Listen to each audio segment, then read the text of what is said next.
Bismillahirrahmanirrahim. Alhamdulillahirabbil alamin. Wassalatu wassalamu ala asyrafil anbiya'i wal mursalin sayyidina Muhammadin wa sahbihi ajma'in. Rabbi shrah li sadri wa yassir li amri wahlul 'uqdatam min lisani yafqahu qawli. Yassir wa la tu'assir wa bitamim khair. Qala Allah subhanahu wa ta'ala fi kitabihil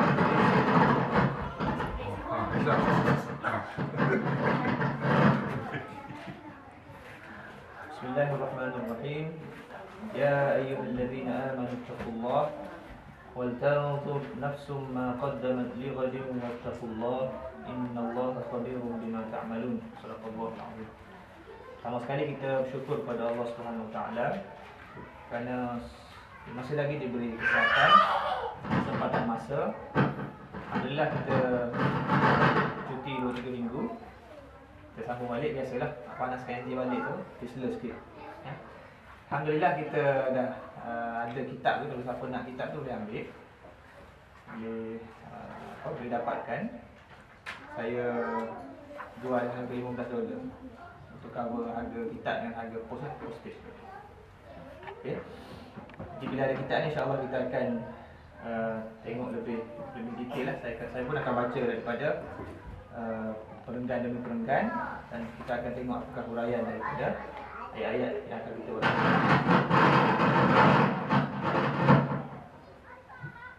Iko dia tu buat.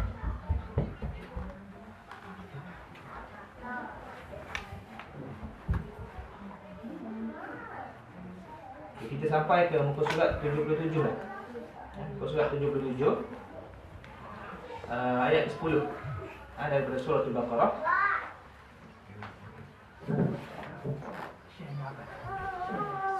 Ya, Allah Ta'ala berfirman, A'udzubillahi minasyaitonirrajim. Fi qulubihim maradun fazadahumullahu marada wa lahum 'adzabun alimun bima kanu yakdzibun. Maksud dia, di dalam hati mereka ada penyakit, lalu Allah tambahkan penyakit itu lagi kepada mereka, dan mereka pula akan beroleh azab siksa yang amat pedih kerana mereka mendustakan kebenaran. Perenggan atas tu, mukaddimah pada ayat ini, pengarang kitab kita dia buat sedikit introduction. Dia katakan jika badan kasar ini ada yang sihat dan ada yang sakit, masing-masing mempunyai cara dan gaya hidupnya tersendiri, maka hati juga ada yang sihat dan ada yang sakit. Bagaimana dengan hati munafikin? Jadi secara umumnya, okay, kalau dalam konteks kehidupan kita, badan fizikal kita ni biasa ada masa kita sihat, ada masa kita sakit. Ada masa kita segar, ada masa kita kata moyok, kan? Sama juga perihalnya dengan perkara dalaman dalam jasad ataupun dalam tubuh kita. Yang dimaksud kat sini adalah hati kita. So, ada masa hati kita bagus, hati kita kembang dia punya iman, tinggi dia punya iman. Ada masa hati kita juga sakit. Sebab itulah kalau kita baca kitab-kitab yang membicarakan tentang sifat hati, di sifat hati ni ada 2 jenis. Yang pertama disebut sebagai sifat-sifat mahmudah, iaitu sifat-sifat yang terpuji. Yang kedua disebut sebagai sifat-sifat mazmumah, sifat-sifat yang tercela. Jadi ada masa hati kita ni bagus, kita apa dia, hasil daripada hati yang bagus tadi, tindakan kita, amalan kita akan jadi bagus. Ada masanya bila hati kita sakit, ataupun hati kita dicemari dengan sifat-sifat mazmumah ataupun tercela tadi, maka dia akan mempengaruhi tindakan kita. Ada masanya kita akan rasa perasaan hasad dengki, kita akan rasa ujub, kita akan rasa tak puas hati dengan seseorang dan sebagainya. Itu kesan ataupun implikasi daripada hati yang sedang sakit. Jadi dalam ayat ke-10 ni Allah Ta'ala nak menceritakan kepada kita bagaimana keadaan hati orang munafik. Hati orang munafik. Okay. Dia merujuk kepada sifat yang 3. Sebelum ini kita membicarakan sifat pertama, munafik ni berpura-pura. Yang kedua, dia menipu Allah dan mukminin, menipu Allah dan orang-orang yang beriman. Rentetan daripada sifat suka menipu ni, dia akan pergi kepada sifat yang ketiga, iaitu takut kepada risiko. Takut kepada risiko. Kalau kita baca satu kitab yang ditulis Imam Ibnul Jauzi rahimahullah, dia mengatakan bahawasanya permulaan ataupun asas kepada sifat nifak ini, sifat munafik ini adalah dia bermula dengan al-kadhib, bermula dengan sifat suka menipu, suka berdusta. Daripada situlah dia akan develop sifat-sifat yang lain yang kita bacakan dalam ayat surah Baqarah. Kita tengok dahulu Surat 77.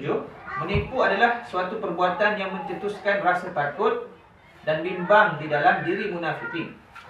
Bimbang tembelang mereka pecah dan tindakan undang-undang diambil terhadap mereka. Takut akan risiko adalah satu penyakit yang menyerang jiwa manusia. Semua orang menghidap penyakit ini, tapi yang paling buruk ialah orang munafik. Kerana keseluruhan hidup mereka bergantung kepada tipu dan pura-pura. Dua pribadi yang bertentangan, kehendak dan kemahuan, dikandung di dalam satu badan. Kedua-duanya dilayani dengan penipuan. Penyakit yang menimpa kaum munafikin lebih berat daripada penyakit yang menimpa orang kafir. Ini kerana penyakit yang menimpa orang kafir diserahkan kepada 3 indera, iaitu hati, mata dan telinga. Ketiga-tiganya secara serentak menolak kebenaran Islam dan Al-Quran yang dibawa oleh Nabi SAW. Lain halnya dengan penyakit yang menimpa orang munafik, yang hanya tertumpu pada hati semata-mata. Telinga mereka mendengar, mata mereka juga melihat dan meyakini kebenaran yang dilihatnya. Tetapi apabila iman membuat percubaan untuk masuk ke dalam hati, lalu ditolaknya, sebagaimana pesakit menolak makanan lazat yang dihidang kepada. Dalam isu ini, saya teringat satu kata-kata Ibn Umar. Ibn Umar radhiyallahu anhu dia mengatakan,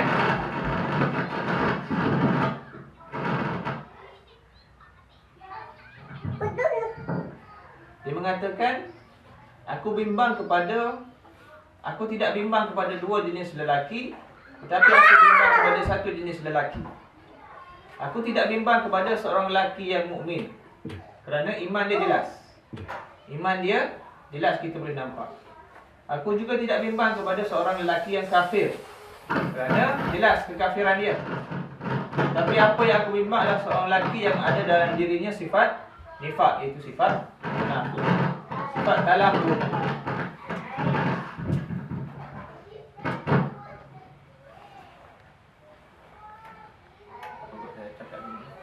Sifat talang dua muka. Kenapa? Bila dia berjumpa dengan orang beriman, dia akan bercakap sebagaimana orang beriman bercakap. Tapi bila dia pergi jumpa orang kafir, dia akan bercakap bahasa ataupun percakapan orang kafir. Jadi sebab itulah antara, kalau kita baca tafsir-tafsir, ulama-ulama mengatakan sebenarnya dalam Quran ni terlalu banyak perbincangan yang Allah Ta'ala bicarakan tentang orang munafik. Sebagaimana saya dah sebut sebelum ini, dalam surah tu kita boleh baca dalam surah Taubah, dalam suratul Anfal, even ada satu surah khusus dedicated tu orang munafik, iaitu suratul munafiqun. Suratul munafiqun. Jadi kenapa penyakit nifak ini lebih berat daripada penyakit orang kafir? Kerana zahir ataupun batin, zahir dia ataupun fizikal luaran dia menampakkan kepada kita dia ini nak kepada Islam. Dia ini ingin ikut Nabi SAW. Bagaimana saya bagi contoh pada hari itu, kisah Abdullah bin Ubay bin Salul. Kan? Dia ni ikut Nabi SAW, dengar apa dia ajaran Nabi SAW, tetapi hati dia tidak mahu menerima Islam. Itu bahaya ni. Kalau orang beriman ataupun orang kafir, jelas kafir. Jadi mudah. Memang dia luaran dia, fizikal dia tak nak, dan dalaman dia, batin dia pun dia tak nak. Mudah. Okey. Sebab tu Imam Ibn Qayyim pun mengatakan penyakit nifak ni merupakan ad-da'ul 'udhan, satu penyakit yang seumpama virus. Satu penyakit yang seumpama virus. Kalau tidak diberikan antibiotik, dia akan merosakkan manusia, merosakkan hati manusia. Okay, kita sambung. Apakah jenis penyakit yang dihadapi munafikin? Penyakit yang dihadapi mereka ialah takut akan risiko dan tidak berani berterus terang. Dia takut kepada risiko dan tidak berani berterus terang. Dalam hadis Nabi SAW dirakamkan penyakit ini dengan kata al-wahnu. Bahasa Arab dia al-wahnu, yang ditafsirkan dengan dalam satu hadis, maksud al-wahnu ni ialah hubbud dunya wa karahiyatul maut. Cintakan dunia dan takut akan mati. Cintakan dunia, takut akan mati. Dalam hadis yang panjang, hadis yang panjang, Nabi sebut tentang kisah di akhir zaman di mana umat Islam ini akan dikerumuni oleh orang bukan Islam. Sebagaimana manusia mengerumuni satu talam makanan. Maka sahabat tanya Nabi SAW, "Aw min qillatin nahnu yawma idzin ya Rasulullah?" Adakah perkara itu terjadi kerana bilangan kami sedikit pada waktu itu? Tapi Nabi kata tidak. Bukan kerana bilangan kamu sedikit. Nabi kata perkara itu berlaku kerana bukan kamu sedikit, bahkan kamu ramai. Walakinnakum ghutha'un ka ghutha'is sayl. Tapi sikap ataupun kekuatan kamu, keadaan kamu seumpama buih-buih di lautan. Kita tengok kan di tepi pantai, bila mana ombak datang ke tepi pantai, maka kita nampak buih yang banyak kan. Buih terhasil daripada hembasan ombak tadi. Tetapi selepas kita tengok beberapa saat, buih itu akan hilang. Buih itu akan disappear. Maka itulah Nabi umpamakan keadaan ataupun situasi umat Islam di akhir zaman. Dan Nabi kata, kenapa kamu jadi demikian? Kerana kamu telah dipengaruhi ataupun kamu telah mendapat satu penyakit, iaitu al-wahn. Pada akhir hadis ini Nabi kata, sahabat tanya, "Wa mal wahnu ya Rasulullah?" Apakah maksud penyakit wahnu itu? Dan Nabi kata, "Hubbud dunya wa karahiyatul maut." Cintakan dunia dan takut akan mati. Kita tanya, kita reflect diri kita pada hari ini, adakah ada dalam hati kita, dalam kehidupan kita, dua sifat ini, iaitu cintakan dunia dan takut mati? Saya bagi contoh. Kalaulah hari ni orang ajak kita, ataupun saya ajak hari ni, jom kita pergi berjihad, ataupun kita pergi perang di Syria, kan? Ataupun kita pergi perang di Palestin, berapa orang nak angkat tangan? Kan? Kita akan kira-kira, aku ni kalau pergi perang nak kena tinggal anak bini, kan? Siapa nak bayar insurans kereta? Siapa nak bayar sewa rumah? Nampak tak? Kan? Kenapa? Kerana kita lah diselubungi oleh kecintaan kita kepada dunia. Beza dengan para sahabat. Para sahabat Nabi SAW, kita selalu dengar kisah ini. Dalam satu perangai yang besar, Nabi SAW nak pergi perang, maka Nabi bagi tahu para sahabat, aku nak keluar perang ini memerlukan belanja yang cukup besar. Maka para sahabat berbincang-bincang antara mereka. Maka Abu Bakar radhiyallahu anhu mengeluarkan seluruh harta dia. Seluruh harta dia kepada persiapan perang tadi. Adapun Sayyidina Umar, dia keluarkan sebahagian daripada harta dia. Sama juga sahabat Abdul Rahman bin Auf, sahabat-sahabat yang jutawan ini keluarkan harta masing-masing. Maka Nabi SAW tanya Abu Bakar, "Wahai Abu Bakar, berapa banyak kamu keluarkan harta kamu?" Dia kata, "Aku keluarkan apa yang aku ada. Aku keluarkan semua yang aku ada." Maka Nabi tanya, "Apa yang kamu tinggalkan?" Aku tinggalkan Allah dan Rasulnya di rumah.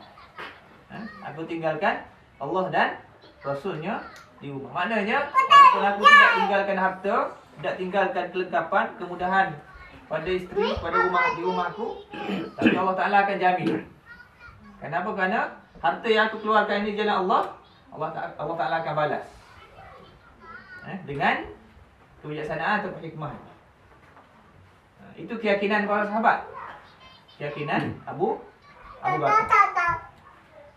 Jadi kita pada zaman sekarang ni, zaman moden ni, atau zaman di akhir zaman ini, bila mana kita telah pengaruhi ataupun kita telah dalam diri kita ada penyakit al-wahnu ini, susah untuk kita berkorban untuk agama. Susah sangat untuk kita berkorban untuk agama. Tetapi mudah untuk kita berkorban untuk dunia. Betul tak? Kita mudah untuk beli barang-barang, barang tak kira lah, barang dapur ke, barang komputer ke, barang apa ke, kita mudah keluarkan duit untuk beli benda-benda yang bersifat dunia. Tapi amat susah untuk kita keluarkan duit untuk kita infak, kita belanjakan di jalan Allah SWT. Betul kan? Tanya saya tanya diri saya, kita pun tanya diri masing-masing.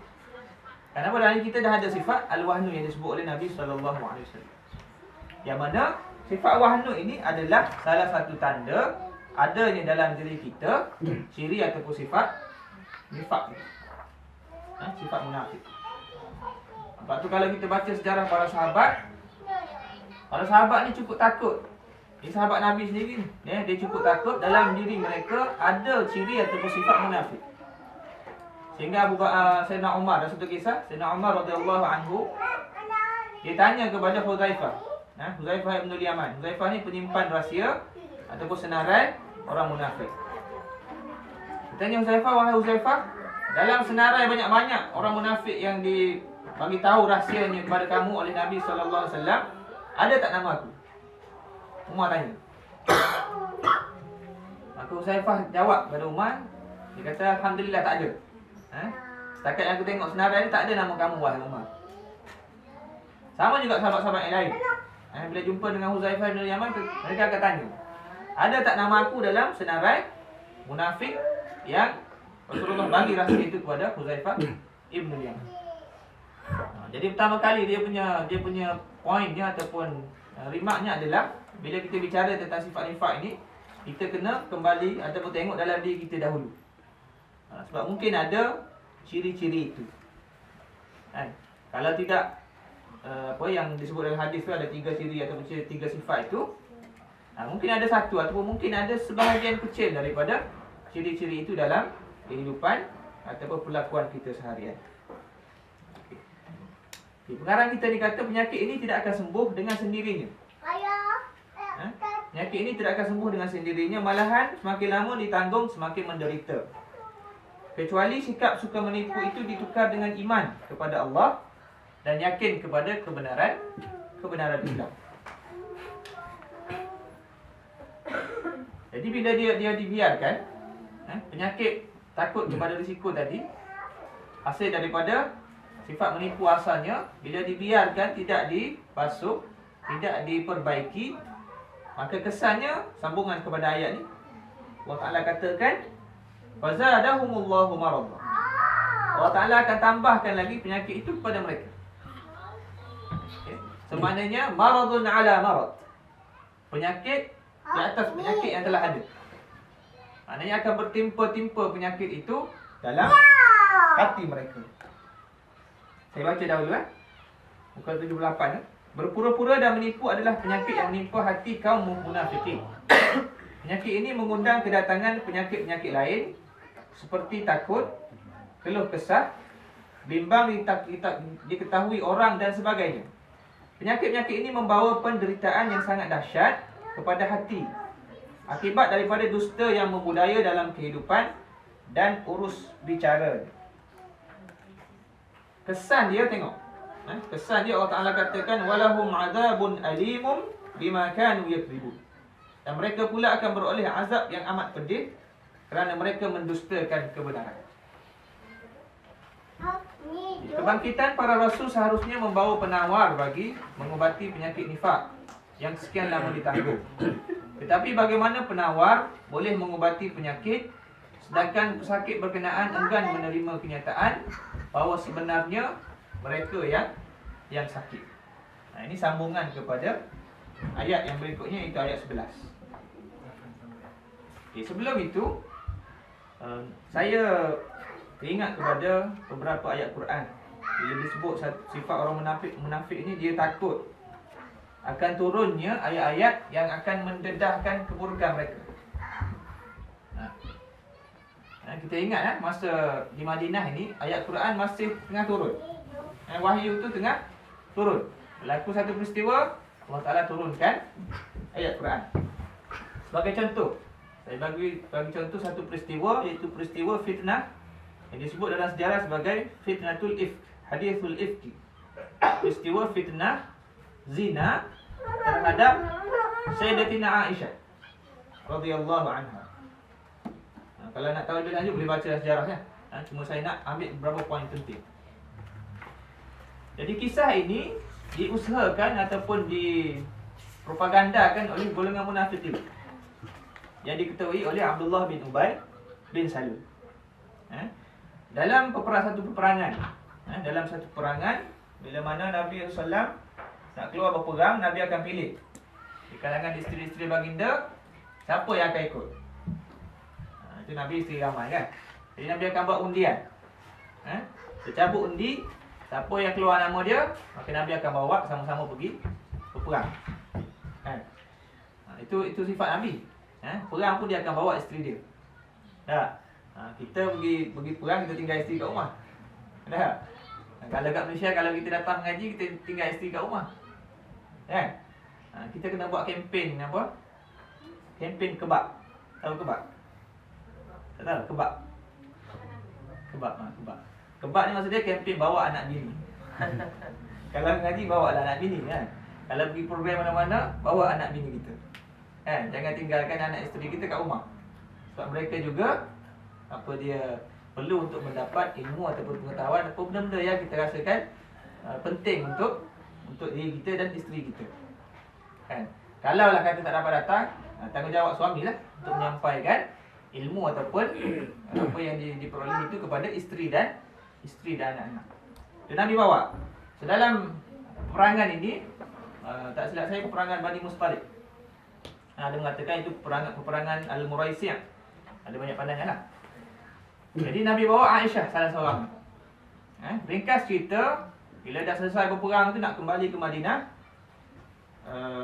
rombongan yang membawa Aisyah ni, pada waktu itu diceritakan Aisyah isteri Nabi ni diletakkan di dalam satu tunggangan lah, sama ada unta atau kuda lah. Dan kat atas tu diletakkan, dipanggil haudah ataupun haudaj. Dia macam apa? Macam peti tempat duduk lah, macam caravan lah. Tapi diletakkan di atas dia belakang unta tu untuk tutup lah. Pada waktu itu perintah untuk hijab, perintah untuk tutup aurat telah turun lah pada waktu itu. Jadi ringkas cerita, bila dah kembali ke Madinah, rombongan yang membawa Aisyah ni berada di belakang. Berada di belakang. So pada waktu itu Aisyah keluar daripada tempat bermalam itu untuk menunaikan hajat beliau. So bila dah selesai hajat itu, dia nak kembali ke tempat dia bermalam tadilah, dalam dia punya rombongan dia. Jadi dia terjatuh dia punya barang dia.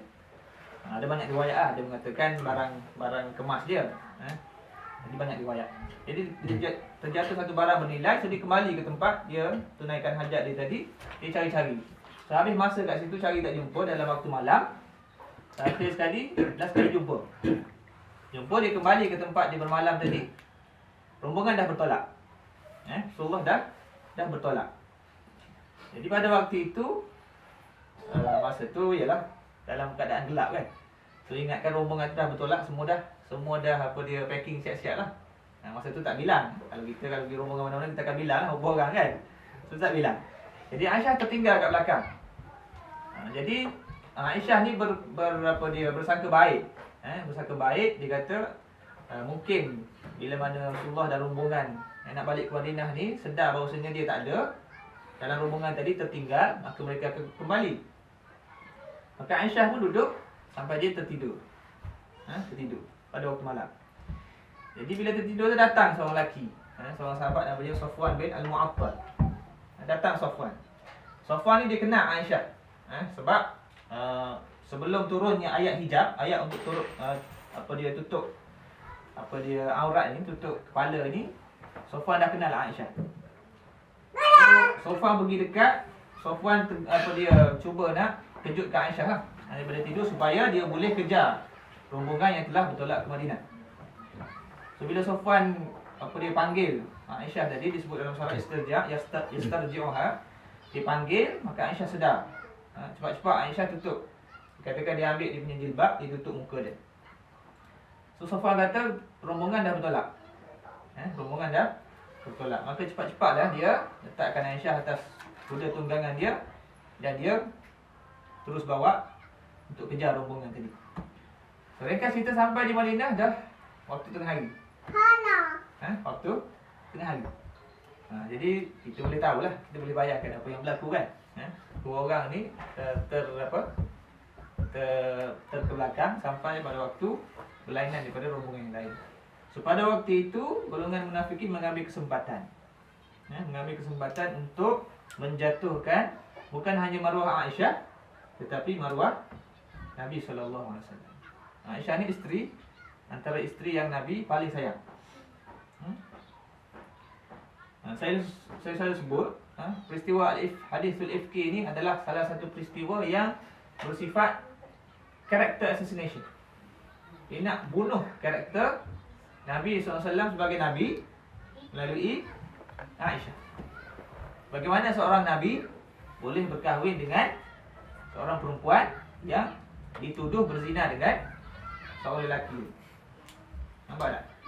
Ringkas itu, peristiwa ini menyebabkan Nabi sedih. Nabi sedih. Dikatakan Aisyah dengan Nabi ini selama sebulan bersedih di atas peristiwa ataupun tuduhan yang dibawa oleh golongan munafikin di Madinah. Orang duk cakap. Kan? Cuba kita bayangkanlah kalau kita dituduh oleh Azbillah, dituduh dengan satu perbuatan yang kita tak buat. Kan? Tambah lagi dengan perbuatan zina. Kita tak buat. Lepas tu orang duk cakap. Kita boleh bayangkan Nabi sebagai ketua kerajaan di Madinah dan isteri dia Aisyah. Sampai dikatakan sebulan Rasulullah masuk jumpa Aisyah, masuk bagi salam, Assalamualaikum, Assalamualaikum. Rasulullah tanya khabar, apa khabar hari ni? Kemudian Rasulullah berpaling. Rasulullah pun macam tak sanggup untuk menghadapi suasana tadi. Kebetulan sebulan tak turun wahyu. Sebulan tak turun wahyu, khususnya nak menjelaskan peristiwa tuduhan zina terhadap Aisyah tadi. Ringkas kita, Nabi panggil dalam masjid Nabi tadi. Nabi panggil dalam satu perjumpaan. Nabi bangkit, Nabi bagi salam, Nabi puji Allah Ta'ala. Kemudian Nabi tanya, apa pandangan kamu terhadap apa yang berlaku? Seorang lelaki yang menuduh kaum keluarga aku melakukan satu perkara yang satu perkara yang fahisyah, satu perkara yang buruk. Yang mana setakat yang aku tahu, aku hidup dengan dia ni di tempat mana aku pergi, dia bersama dengan aku. Kan? Di mana-mana pun dia akan bersama dengan aku. Sehingga Nabi kata aku pun tidak dapat nak fikir jalan keluar daripada isu yang berlaku. Bangunlah sahabat daripada Aus, bangunlah sahabat daripada Khazraj dan sebagainya. Sahabat daripada Aus mempertahankan Nabi SAW. Ada beberapa orang sahabat daripada Khazraj, khususnya pengikut geng-geng Abdullah bin Ubay bin Salul ni, dia macam cuba nak merendah-rendahkan Nabi SAW. Maka pada waktu itu timbullah kembali perbalahan antara Aus dengan Khazraj. Tengok kesannya. Fitnah zina kepada Aisyah ni menyebabkan Aus dan Khazraj yang dulunya telah dipersaudarakan oleh Nabi SAW, pada waktu itu telah mula nak berbalah balik. Ingat balik masa zaman jahiliah mereka berperang. Sehingga ada kalangan mereka kalau kita istilah sekarang, sampai nak tumbuk, sampai nak mengingat kembali kisah mereka bergaduh, berperang pada zaman sebelum kedatangan Nabi SAW. So, akhir sekali Nabi tenangkan mereka dan sebagainya, dan berlalu apa yang berlalu. Ringkas kita akhir sekali, turunlah ayat. Turunlah ayat yang membenarkan Aisyah, membersihkan Aisyah daripada tuduhan zina tadi. Maka sebelum turun ayat tadi, Nabi masuk jumpa Aisyah.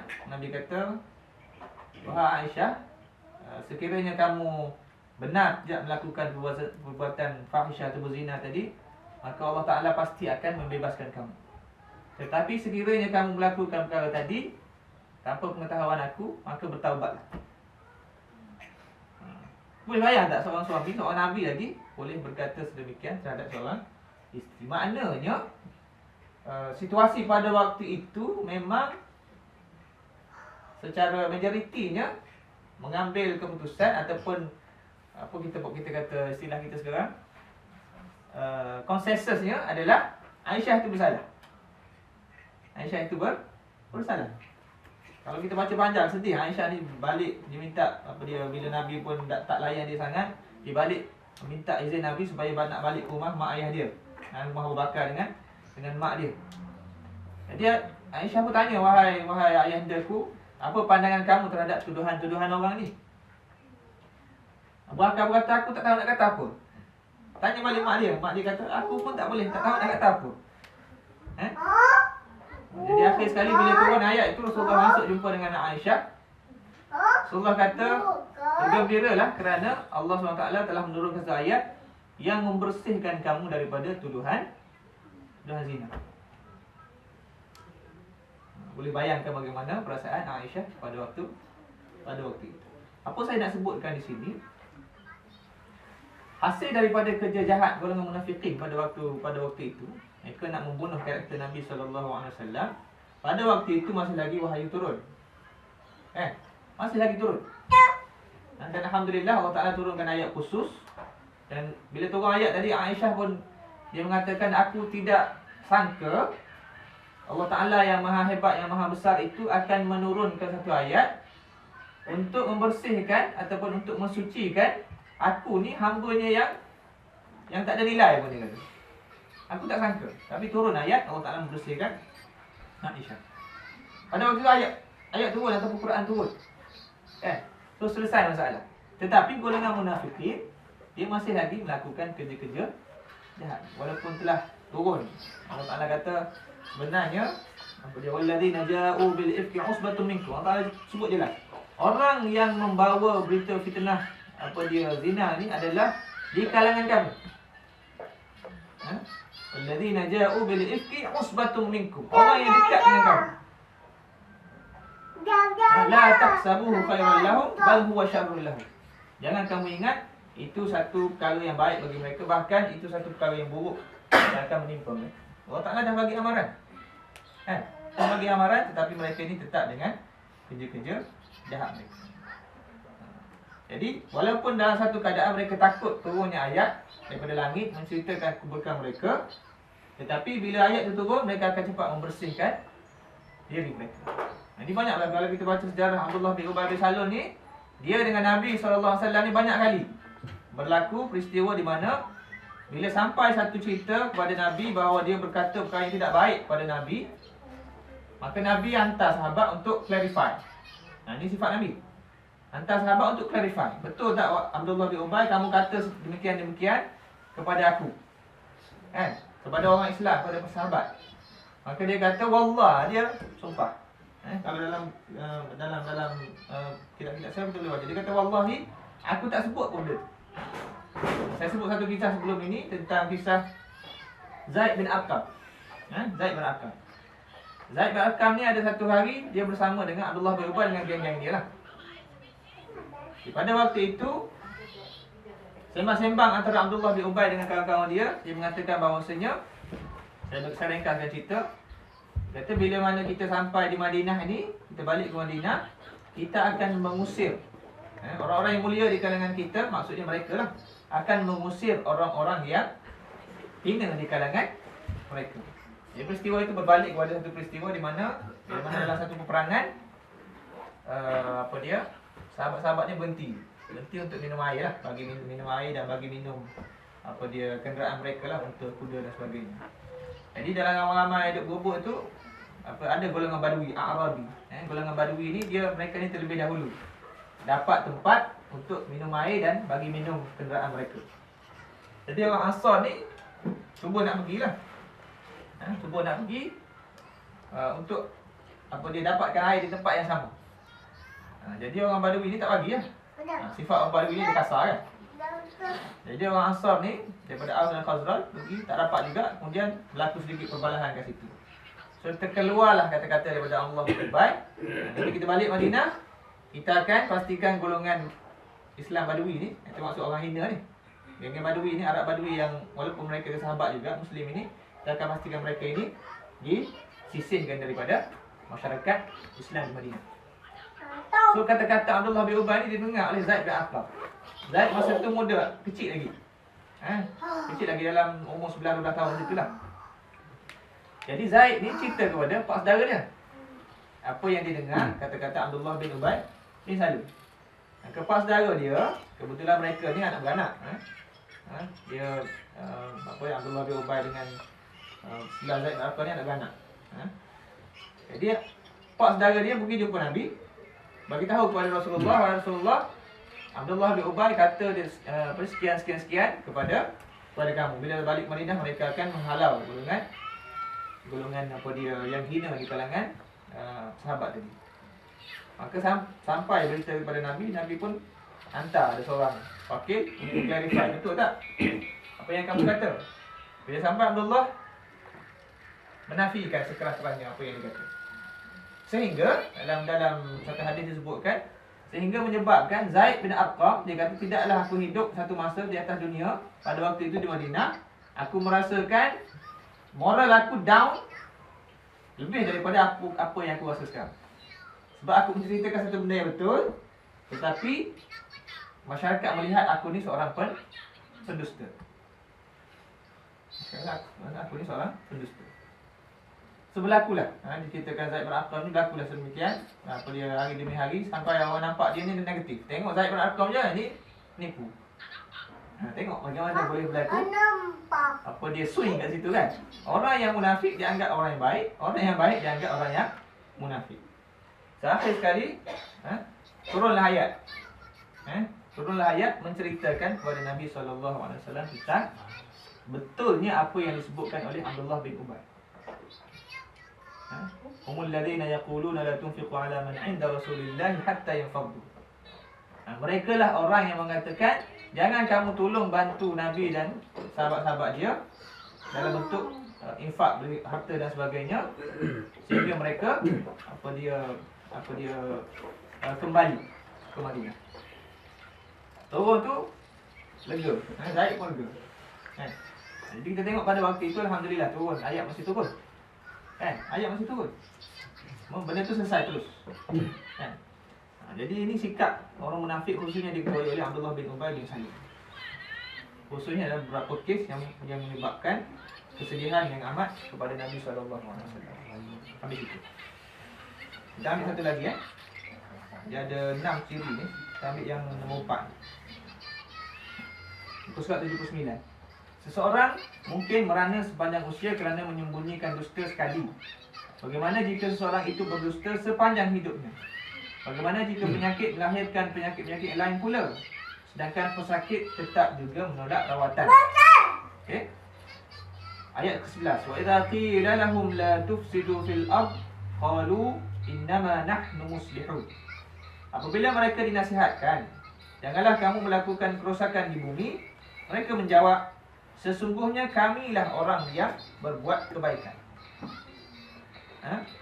So pengarang kita menyimpulkan sifat yang keempat ni adalah hilang neraca pertimbangan. Hilang neraca pertimbangan. Saya baca dahulu. Golongan munafikin yang hidup berperisaikan dusta dan diburu ketakutan, ditambah lagi dengan kehilangan neraca untuk menimbang antara nilai-nilai baik dan buruk. Kehilangan neraca ini menjadikannya terbalik. Apabila dia cuba menilai sesuatu, lalu amalan yang baik dianggapnya buruk dan yang buruk dianggap oleh mereka baik. Dengan kata lain, krisis nilai amat ketara pada mereka. Justru mereka memakai ukuran yang berbeza dalam menentukan nilai. Lalu mereka menyisihkan diri atau disisihkan oleh masyarakat. Mereka jauh daripada masyarakat dan tidak lagi berminat untuk mendapat nasihat daripada kawan-kawan. Bahkan jalan yang dilaluinya tidak bertemu dengan jalan yang dilalui orang mukmin yang mendapat petunjuk. Demikianlah, saya bacalah. Demikianlah sikap kumpulan munafikin. Mereka bersikap talam dua muka, sekalipun dengan dirinya sendiri. Mereka memberitahu diri mereka sendiri bahawa jalan yang dilalui oleh mereka itu betul, sedangkan kedudukan sebenarnya mereka nyaris-nyaris maut kerana tenggelam dalam lautan dalam. Sehubungan ini Allah Ta'ala berfirman,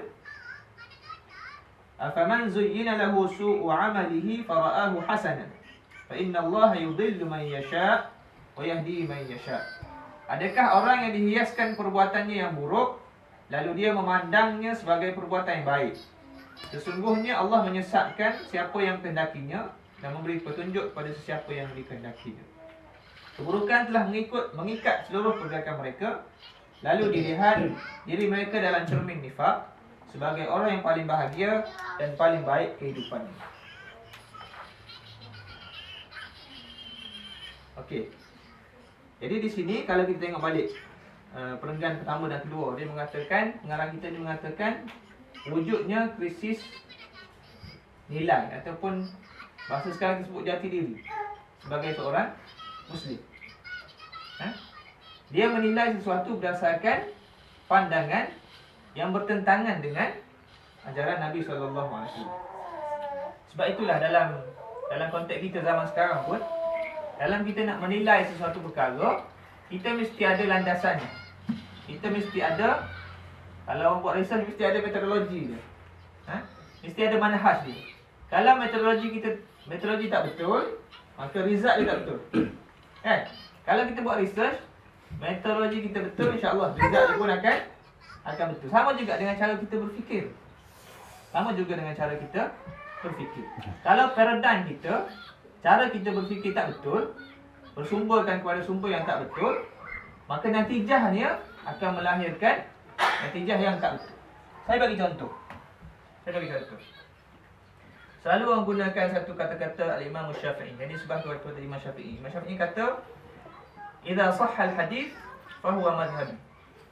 Jika sekiranya hadis itu, mana-mana hadis yang kamu jumpa itu sahih, maka itu adalah mazhabku. Itu adalah mazhabku. Maka orang menggunakan kata-kata Imam Syafi'i ini untuk mengatakan bahawasanya apa saja ataupun mana-mana saja hadis sahih yang kita jumpa, itu sepatutnya menjadi amalan kita, menjadi pegangan kita. Sedangkan kita tak faham sebenarnya latar belakang sebalik apa yang disebut oleh Imam Syafi'i tadi. Kenapa disebut? Dan kepada siapa disebut? So, bila kita baca balik huraian-huraian ulama, sebenarnya Imam Syafi'i menyebutkan hadis ini kepada golongan ulama mujtahid. Golongan ulama mujtahid, maknanya ulama yang mempunyai kemampuan untuk melakukan ijtihad terhadap hadis-hadis yang mereka jumpa. Bukan kepada kita. Bukan kepada kita orang awam. Maknanya kalau kita jumpa satu hadis sahih, kita boleh beramalkan. Dan itu adalah mazhab Imam Syafi'i. Nampaklah? Jadi kata-kata Imam Syafi'i tadi dikhususkan ataupun diadres kepada golongan ulama yang mempunyai kepakaran. Tak? Sebab tu kalau kita baca dalam banyak pandangan Imam Syafi'i ini, dia bukan seorang yang tidak tahu hadis. Di zaman dia dianggap sebagai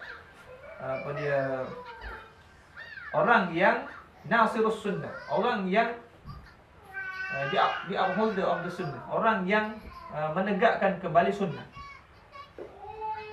Jadi mustahil Imam Syafi'i tak tahu hadis-hadis yang sahih.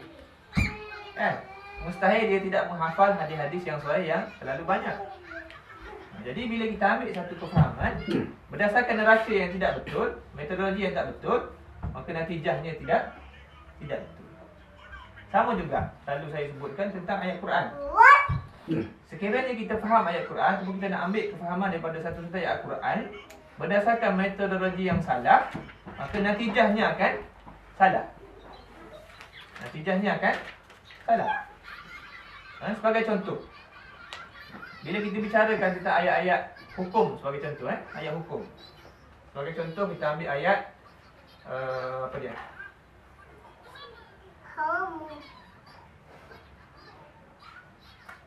ayat tentang zina sebagai contoh kan. Ayat tentang zina. Allah Ta'ala sebutkan dalam surah An-Nur, az-zaniyatu waz-zani fajlidu kulla wahidin minhuma mi'ata jaldah.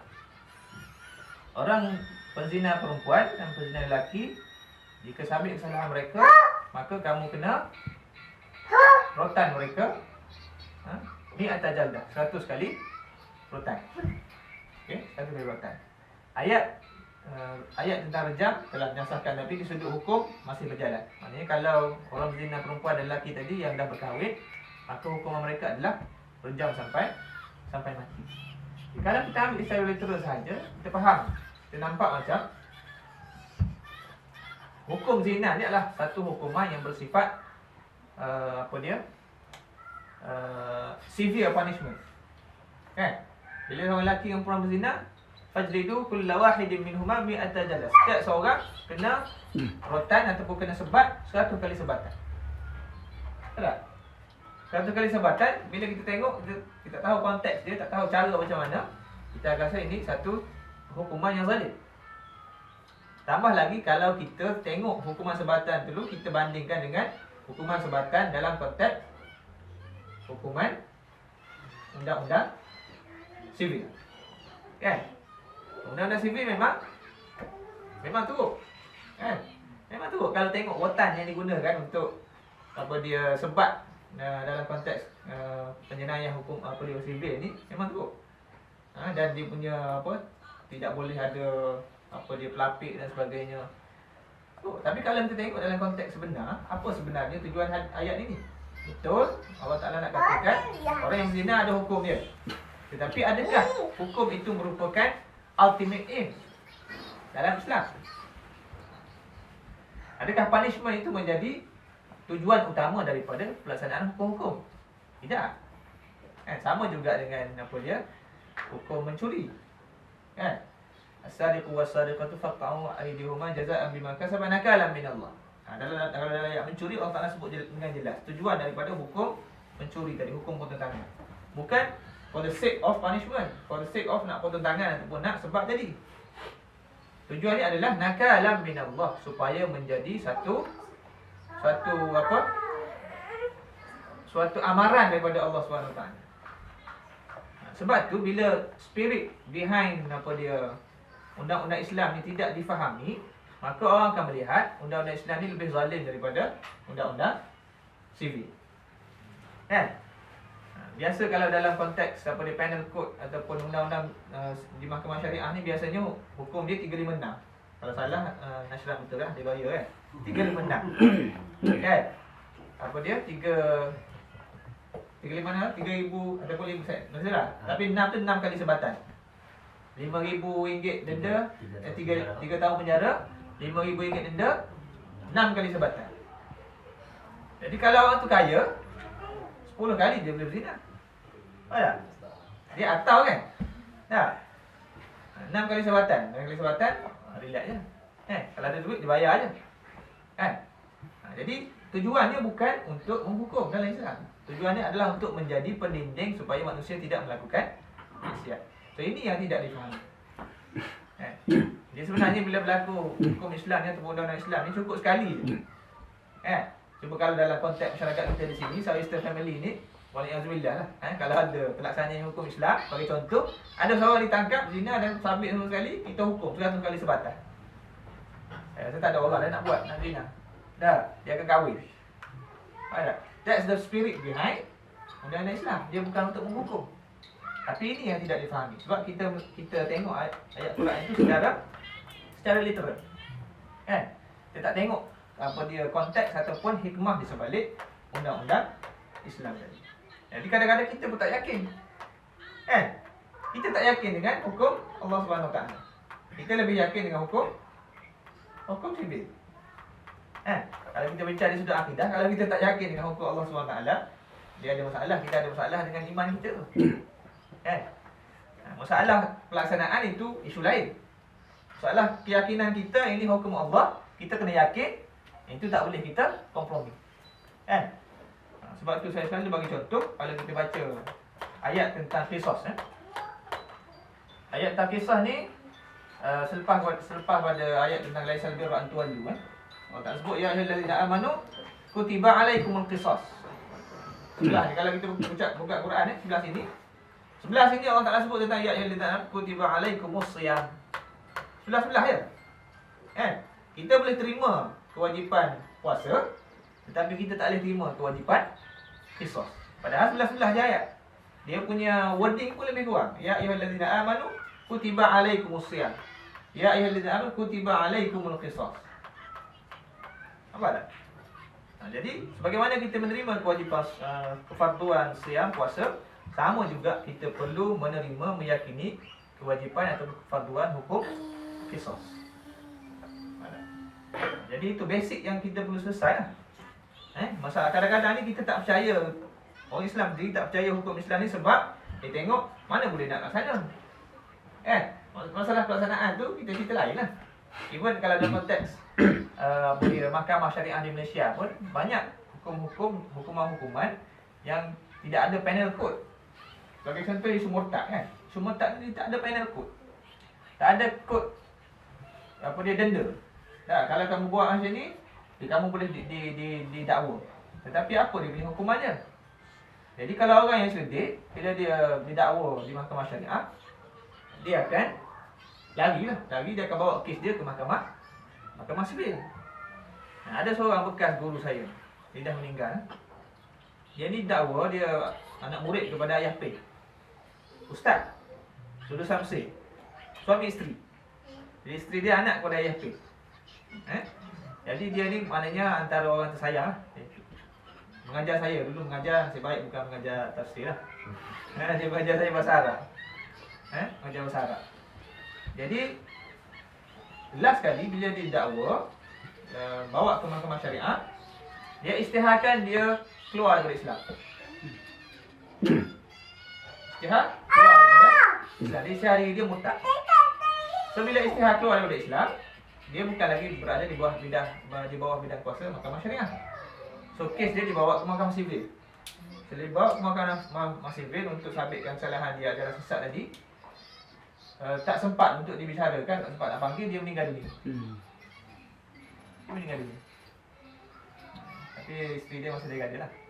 Jadi Allah Ta'ala nak habiskan khatimah dia kat situ. Lepas menjadi istihari murtad, keluar Islam, kes dibawa ke mahkamah sivil, meninggal dunia.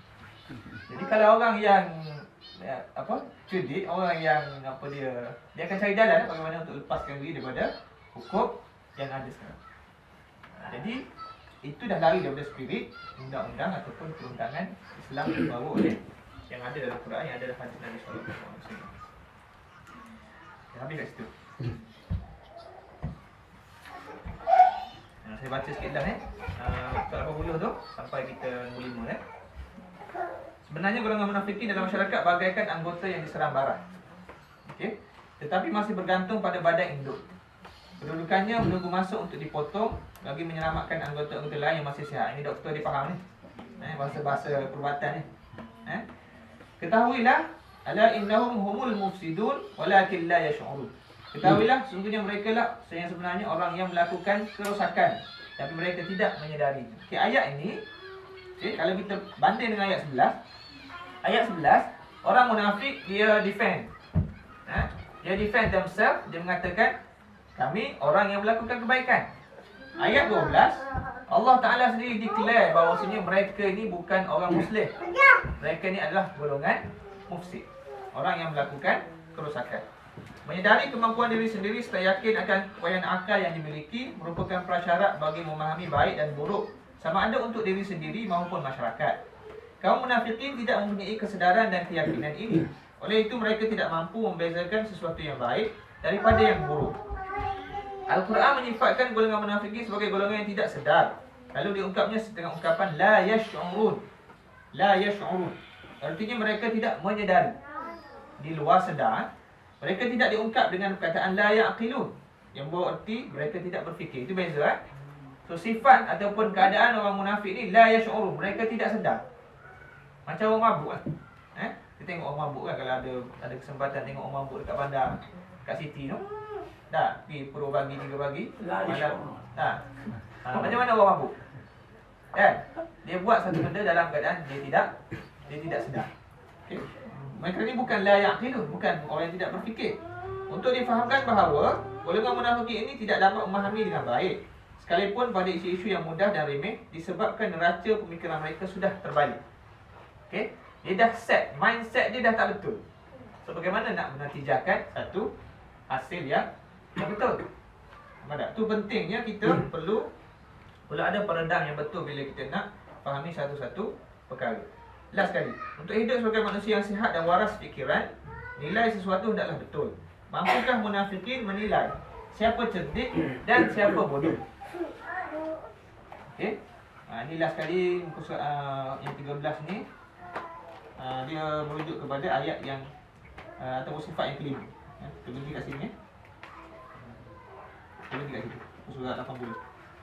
Kita akan masuk sifat yang kelima. So setakat ni kita tengok sifat orang munafik ni. Yang pertama berpura-pura, yang kedua menipu Allah dan orang beriman, yang ketiga takut akan risiko, yang keempat hilang neraca pertimbangan. Okay. Jadi walaupun ayat ni khusus ni kepada golongan munafik yang saya sebut baru ni, munafik nifaqul kufri, nifak yang dekat dengan kekufuran, iaitu termasuklah Abdullah bin Ubay dan golongan ataupun geng-geng dia. Tetapi kita jangan merasa aman ataupun kita jangan merasa kita tidak ada sifat-sifat ataupun ciri-ciri munafik yang disebut sebagai nifaqul iman tadi. Kita kena check dalam diri kita juga. Kadang-kadang kita buat satu benda tu bukan kerana Allah SWT. Kita buat satu benda kerana dunia ataupun kerana kita nak sesuatu. Maknanya ada perkara yang di sebalik kebaikannya yang kita buat. Jadi wallahu subhanahu wa ta'ala a'lam. Aqulu qouli hadza wa astaghfirullahal azim, astaghfirullahal azim, astaghfirullahal azim. Billahi taufiq wal hidayah. Assalamualaikum warahmatullahi wabarakatuh. Ada soalan ataupun tambahan? Silakan. Apa tindakan kosong bila dia dapat wahyu terhadap Abdullah bin Ubay yang menipu? Ya, okey. Soal istinah. Kok tak? Kebetulan semalam saya mengajar orang tanya soalan yang sama lah. Alamak. Jadi bagaimana muamalah ataupun cara Nabi deal dengan Abdullah bin Ubay? Okey. Ini menarik juga. Walaupun Nabi tahu Abdullah bin Ubay ni kepala penjahat. Satu hari Sayyidina Umar Sayyidina Umar dalam keadaan marah. Dia kata, wahai Rasulullah, kamu tahu Abdullah bin Ubay ni jahat, kepala munafik, kan? Kenapa kamu tidak biarkan saja aku pergi pancung kepala dia? Apa Nabi jawab kepada Sayyidina Umar? Nabi kata, jika sekiranya aku benarkan kamu bunuh Abdullah bin Ubay, aku bimbang orang masyarakat Islam atau sahabat-sahabat orang yang ada di Madinah dan orang-orang di Mekah akan mengatakan Muhammad bunuh pengikut dia sendiri. Muhammad bunuh kawan dia sendiri. Bear in mind, kita kena tengok konteks. Abdullah bin Ubay ni merupakan antara pembesar di Madinah. Kalau kita orang kuat lah, top gunners lah di Madinah. Kalau Abdullah bin Ubay ni orang biasa-biasa, Rasulullah akan ambil tindakan yang setimpal lah. Tapi kerana kedudukan dia ada pengaruh dia, dan dia mempunyai kita kata rangkaian networking di kalangan dia golongan munafikin ini, Allah ambil tindakan tadi. Sama juga kisah anak dia sendiri, anak dia Abdullah juga, Abdullah bin Ubay. Abdullah bin Ubay ni anak Abdullah bin Ubay pergi jumpa Nabi SAW. Abdullah kata, wahai Rasulullah, jika sekiranya kamu nak supaya Abdullah bin Ubay itu dibunuh, maka kamu suruhlah aku. Biarlah aku yang melaksanakan misi membunuh ayah aku sendiri. Sebab apa dia kata? Sebab aku bimbang kalau kamu suruh lain bunuh ayah aku bimbang sekiranya ayah aku dibunuh oleh orang tadi, sahabat tadi, aku tidak dapat hidup di bumi Madinah kerana aku melihat orang yang bunuh ayah aku boleh berjalan di hadapan aku dengan bebas. Aku takut aku pergi bunuh orang yang bunuh ayah. Jadi biarlah kalau kamu nak supaya dibunuh Abdullah bin Ubay, kamu serahkan tugas tadi kepada aku. Tapi Rasulullah tak menyahut atau tidak memberikan kebenaran. Sampai akhir sekali Abdullah bin Ubay ni meninggal dunia. Dan akhir sekali pun Nabi SAW akhir sekali diminta oleh Abdullah ni supaya Nabi sembahyang kepada jenazah Abdullah bin Ubay. So Nabi pergi. Sahabat-sahabat larang. Turunlah ayat. Kata wala tusalli ala sampai itu naik. Jadi muamalah ataupun cara Nabi deal dengan golongan munafik ni bukan cara yang konfrontasi lah. Sebab keadaan di Madinah pada waktu itu, jika Nabi buat secara konfrontasi, akan timbul mudarat ataupun risiko yang lebih besar. Kerana Abdullah bin Ubay ni memang dia berkuasa di kalangan Ansar. Dia daripada Khazraj. Daripada Khazraj. Di Khazraj itu dia ada pengaruh, walaupun orang tahu, sahabat-sahabat tahu. Tetapi cara dia, cara mulut manis dia dan sebagainya, orang jadi terpengaruh. Jadi itu taktik ataupun strategi Nabi lah untuk berhadapan. Boleh je Nabi bunuh, tapi jadi pengajaran kepada kita juga lah. Tak? Maknanya kalau kita nak deal dengan orang-orang yang dalam konteks kita tak tahu. Kita tak boleh nak tunjuk pun. Kita tak boleh nak kata orang ni munafik, orang ni tak boleh. Itu bertentangan dengan spirit ataupun ajaran Islam. Boleh. Para sahabat pun tidak kita kata tunjuk. Cuma dalam hadis-hadis disebutkan sifat-sifat ataupun ciri-ciri orang munafik. Kita baca je lah. Tapi tak nak tunjuk si A ni munafik, si B ni nak tuduh tak boleh. Sama juga kalau kita nak tuduh orang Islam itu kafir, orang si A ni kafir, tak boleh. La yukaffirul mu'min al-kafir illa jika seorang mukmin ataupun seorang Islam itu mengkafirkan, menuduh kafir seorang muslim, maka tuduhan kafir itu akan kembali pada dia. Tak boleh. Cuma kita baca ciri-ciri orang kafir ni macam ni, ciri-ciri orang munafik ni macam ni. Tapi bukan tugas kita, bukan tanggungjawab kita untuk mengatakan orang ini kafir, orang ini munafik. Tak boleh. So Ustaz, kita tak boleh zahirkan lah. Tapi kalau dalam hati kita yakin lah ni munafik. Macam mana? tak pun kafir. Kafir tak boleh. Kita tak boleh juga dalam hati pun. Dalam hati kita pun tak boleh. Tak boleh. Itu betul. Kita hanya boleh mengatakan yang ini berdasarkan kepada Quran, berdasarkan kepada hadis. Sebab kita tak tahu, kita hanya menghukum nahkumu bil zawahir. Kita hukum dengan perkara yang zahir. Tapi tak boleh sampai kita menuduh. Ustaz, itu yang lain kita wajib sembahyang mayat untuk semua dalam konteks kita, pada saya wajib lah. Saya wajib. Kalau dalam konteks macam ni, contohnya macam yang baru ni kat Bangladesh, yang blogger yang kena bunuh tu. Yes. Lepas tu sampaikan government kata dia ni seorang syahid. Padahal bila dia buka blog dia mengatakan, mengaibkan Rasulullah. Itu ramai golongan Islamis yang sangat marah sebab itu. Dalam konteks ni boleh ke kita kata sepatutnya kita tak patut sembahyang jenazah dia? Okey, sekarang ni kita sebagai, kita tengok dua lah.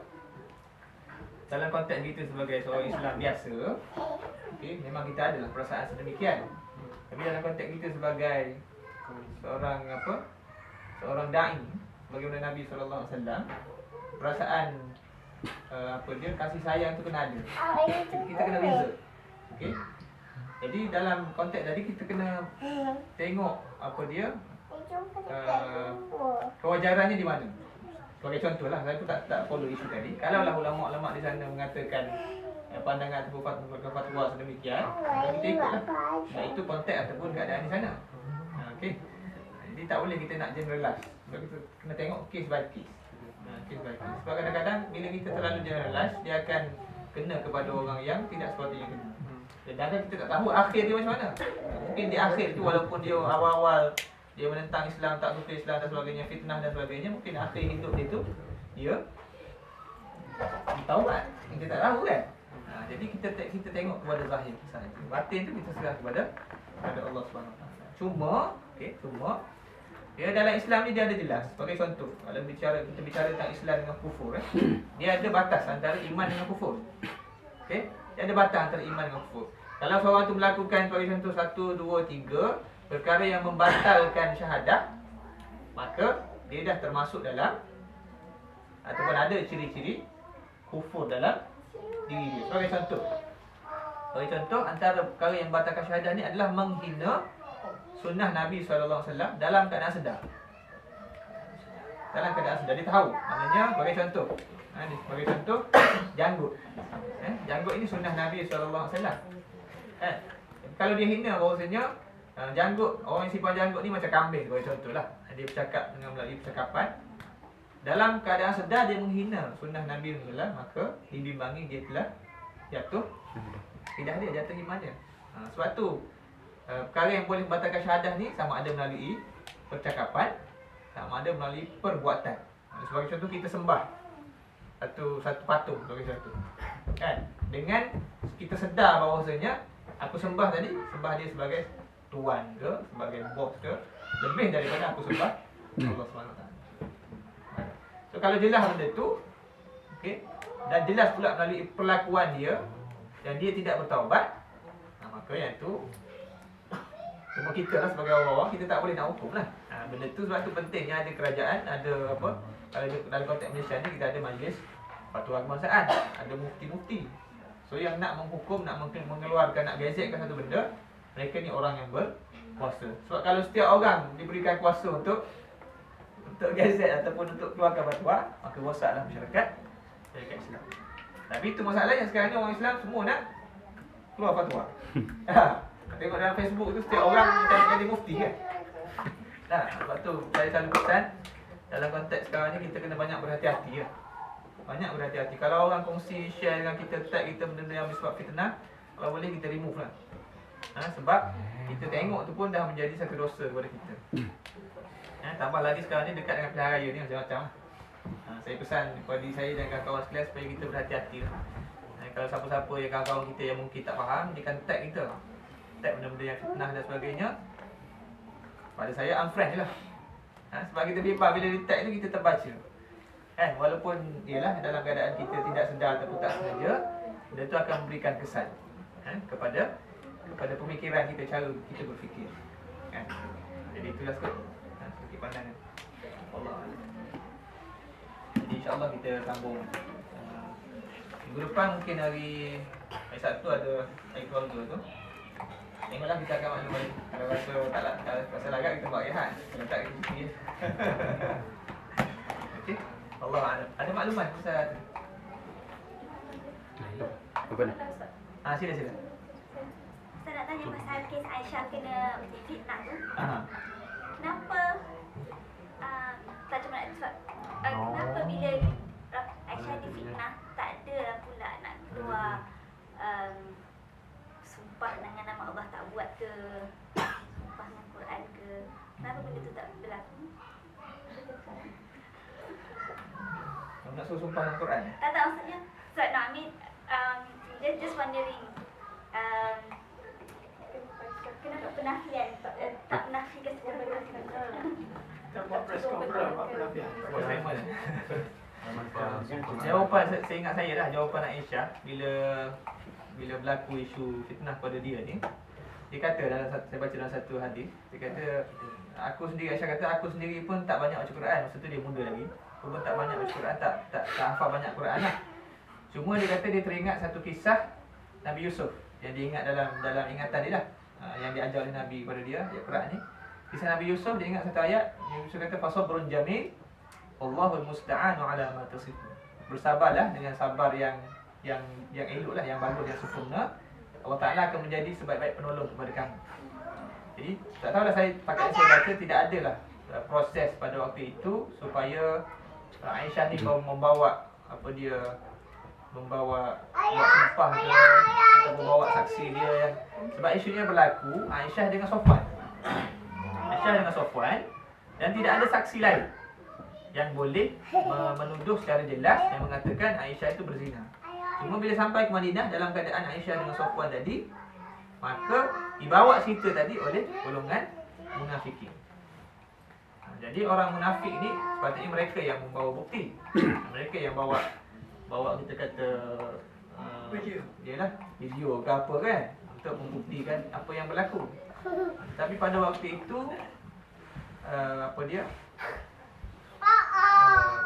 saya kena cek balik lah.